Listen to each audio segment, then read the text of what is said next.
بسم اللہ الرحمن الرحیم۔ حضور صلی اللہ علیہ وسلم نے فرمایا، مرنے کے بعد مردے کی قبر میں سب سے پہلی حرکت کیا ہوگی؟ جاننے کے لیے ویڈیو کو آخر تک ضرور دیکھیے گا۔ ویڈیو شروع کرنے سے پہلے اگر آپ نے ہمارے چینل کو ابھی تک سبسکرائب نہیں کیا تو چینل کو ضرور سبسکرائب کر دیں۔ عذاب قبر سے مراد برزخ میں ہونے والا عذاب ہے۔ اسے عذاب قبر اس لیے کہا جاتا ہے کہ عام طور پر میت کو قبر میں ہی دفن کیا جاتا ہے، ورنہ جسے اللہ تعالیٰ نے عذاب دینے کا ارادہ فرمایا ہے اسے عذاب ضرور ہوگا، چاہے وہ قبر میں دفن ہو یا نہ ہو، خواہ اسے درندوں نے کھا لیا ہو یا اسے جلا کر اس کی خاک ہوا میں اڑا دی گئی ہو۔ حضرت ام سلمہ رضی اللہ تعالی عنہا اپنے شوہر ابو سلمہ رضی اللہ تعالی عنہ کی وفات کا واقعہ اس طرح بیان کرتی ہیں کہ وفات کے وقت میرے شوہر کی آنکھیں کھلی تھیں جبکہ جسم حرکت میں نہ تھا اور نہ ہی وہ بول سکتے تھے۔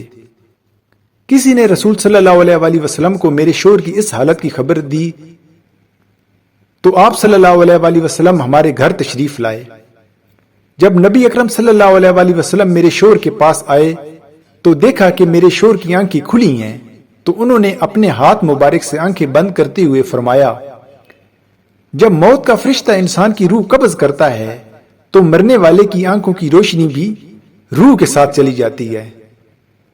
جب نبی اکرم صلی اللہ علیہ وسلم کے منہ سے یہ الفاظ نکلے تو گھر والوں نے رونا شروع کر دیا کہ ابو سلمہ رضی اللہ تعالی عنہ اب اس دنیا میں نہیں رہے۔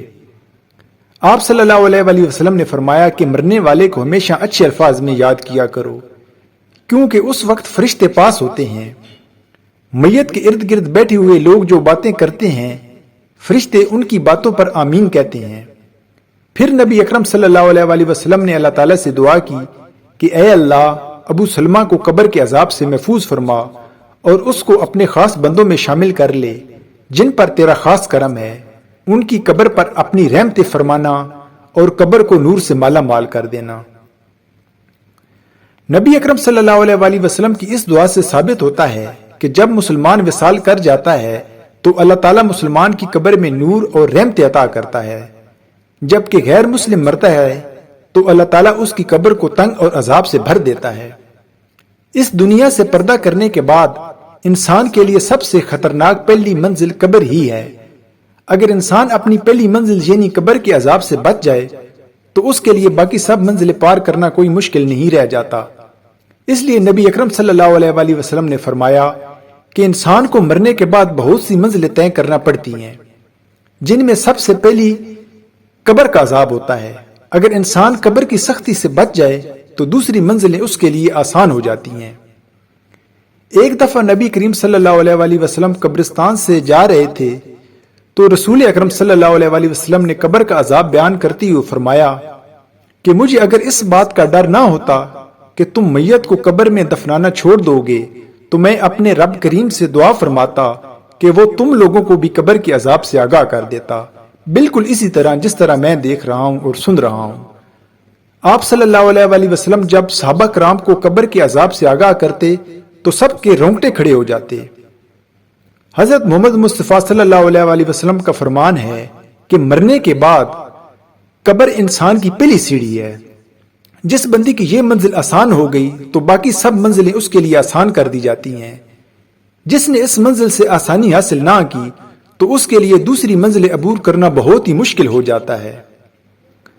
نبی کریم صلی اللہ علیہ وسلم نے فرمایا کہ میں نے آج تک قبر سے سخت ترین منزل کبھی نہیں دیکھا۔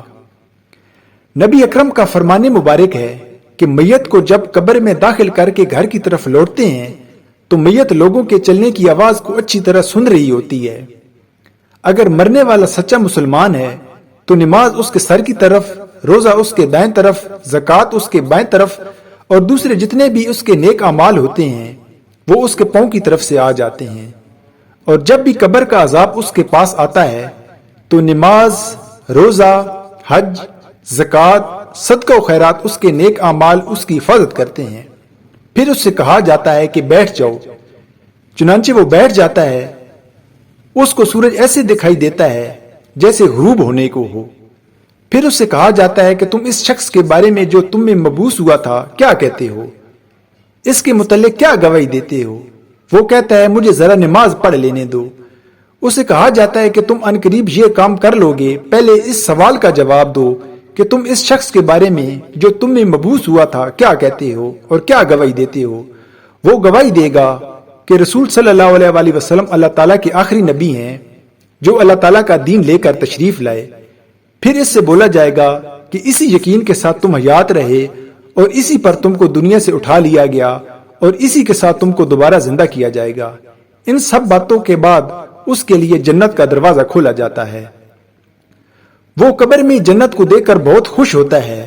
پھر اس کو جہنم کا دروازہ کھول کر دکھایا جاتا ہے اور کہا جاتا ہے اگر تیرے اعمال اچھے نہ ہوتے تو تم کو جہنم کے گہرے حصے میں ڈال دیا جانا تھا۔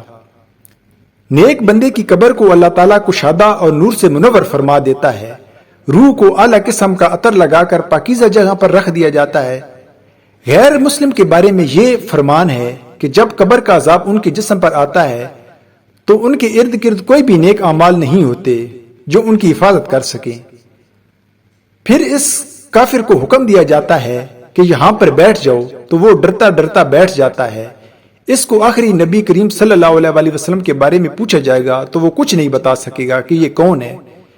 پھر ان کو محمد صلی اللہ علیہ وسلم کے بارے میں بتایا جائے گا تو وہ جواب دے گا کہ میرے علم میں نہیں کہ محمد صلی اللہ علیہ وسلم کون ہیں۔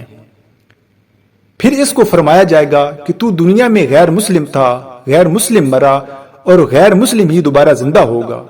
پھر اس کو جنت کا دروازہ کھول کر دکھایا جاتا ہے اور کہا جاتا ہے کہ اگر تیرے اعمال نیک ہوتے تو تجھ کو ہمیشہ کے لیے جنت میں گھر مل جانا تھا۔ پھر اس کو وہاں سے جہنم میں لے جایا جائے گا اور کہا جائے گا کہ تو نے ہمیشہ ہی گناہوں کو پسند کیا ہے، اس لیے تیرا ٹھکانہ یہ جہنم ہے۔ وہ جہنم کو دیکھ کر حیران ہوگا اور کہے گا کہ کاش میرا بھی نامہ اعمال نیک ہوتا اور مجھے جنت میں داخل کر دیا جاتا۔ پھر اللہ تعالیٰ اس کافر کی قبر کے چاروں اطراف کو آپس میں ملا دے گا کہ اس کی پسلیاں ریزہ ریزہ ہو جائیں گی۔ اللہ تعالیٰ کا فرمان ہے کہ جو بندہ میرے بتائے ہوئے کاموں پر عمل نہیں کرے گا تو میں اس کے لیے قبر کو تنگ کر دوں گا۔ حضرت ابن عمر رضی اللہ تعالیٰ عنہ سے روایت ہے کہ رسول صلی اللہ علیہ وسلم نے ارشاد فرمایا جب انسان کا انتقال ہو جاتا ہے تو اس پر صبح و شام اس کا ٹھکانہ پیش کیا جاتا ہے۔ اگر وہ اہل جنت میں سے ہے تو جنت والوں کا مقام اور اگر اہل جہنم میں سے ہے تو جہنم والوں کا مقام اس کو دکھایا جاتا ہے۔ پھر کہا جاتا ہے کہ یہ تیرا ٹھکانہ ہے یہاں تک کہ اللہ تعالیٰ تجھ کو قیامت کے دن اٹھائے گا۔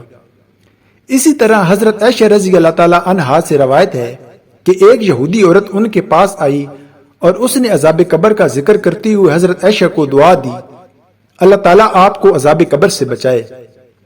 حضرت عائشہ رضی اللہ تعالیٰ عنہا نے رسول صلی اللہ علیہ وسلم سے اس بابت سوال کیا کہ کیا واقعی عذاب قبر ہوتا ہے؟